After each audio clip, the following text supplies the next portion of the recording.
الحمد لله وكفى والصلاة والسلام على عباده الذين اصطفى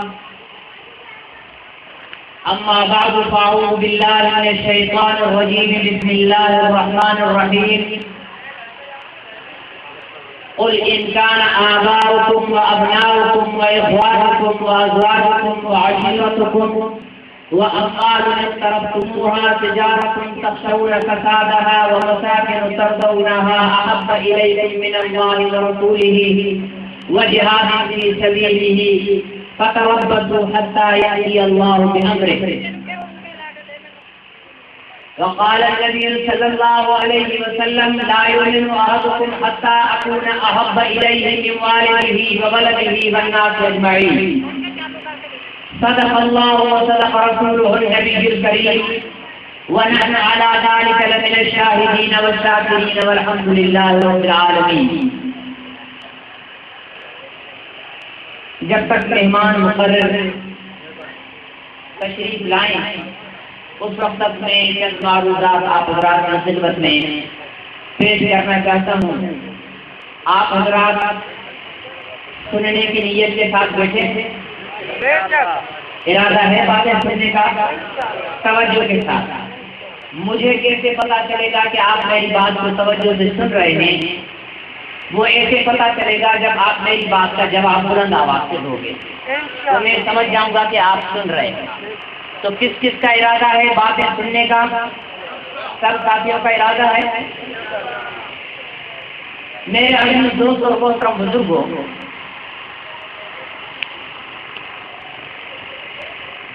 آج پوری دنیا میں مسلمانوں کا حال بہت برا ہے. مشرق میں ہو یا مغرب میں، شمال میں ہو یا جنوب میں، عرب ہو یا عجم، یورپ ہو یا افریقہ، جہاں کہیں بھی مسلمان بستا ہے مسلمان کا حال بہت برا ہے. ایسا نہیں کہ مسلمانوں کی تعداد کم ہو گئی ہے، مسلمانوں کے پاس ہتھیار نہیں ہے، مسلمانوں کے پاس دولت نہیں ہے. اس وقت مسلمانوں کی تعداد اتنی بڑی ہے کہ گزشتہ 1400 سال میں اتنے مسلمان نہیں تھے. دنیا میں 190 کروڑ مسلمان رہتا ہے. 190. بولیے. میں نے آپ سے کہا تھا کہ آپ میری بات کا جواب بلند آواز سے دیں گے تو میں سمجھوں گا آپ بات کو سمجھ رہے ہیں. دنیا میں 190 کروڑ مسلمان رہتا ہے، یعنی 1,90 کروڑ. دنیا میں کسی مذہب کے اتنی پیروکار نہیں جتنے اسلام کے پیروکار ہیں. 47 سے زائد مسلمانوں کے ملک ہیں. 47 اسلامی ممالک کی فوج کو ملایا جائے تو دنیا کی سب سے مضبوط ترین فوج بن سکتی ہے. 47 اسلامی ممالک کے ہتھیاروں کو ملایا جائے تو دنیا کا بہت بڑا ہتھیاروں کا ذخیرہ بن سکتا ہے. پیٹرول دنیا میں جتنا پیدا ہو رہا ہے، دنیا کے 6 ملک ہیں جہاں سب سے زیادہ تیل پیدا ہوتا ہے. جانتے ہو تیل؟ آپ کی موٹر سائیکل میں بھی تیل ڈلتا ہے، آپ کی کار میں بھی تیل ڈلتا ہے، آپ کے ہوائی جہاز میں بھی تیل ڈلتا ہے، آپ کے ریل گاڑی میں بھی تیل ڈلتا ہے. اگر تیل ختم ہو جائے تو آپ کا نظام جام ہو جائے گا. اتنی قیمتی چیز ہے یہ تیل. 1 روپیہ بڑھ جاتا ہے صبح کو لوگ پریشان ہو جاتے ہیں کہ اب گاڑی کا کرایہ بڑھ جائے گا. دنیا میں 6 ملک ہیں جن میں سب سے زیادہ پیٹرول پیدا ہوتا ہے. اور جانتے ہو ان 6 ملکوں میں سے ایک ملک عیسائی ہے، باقی 5 ملک مسلمانوں کے ہیں.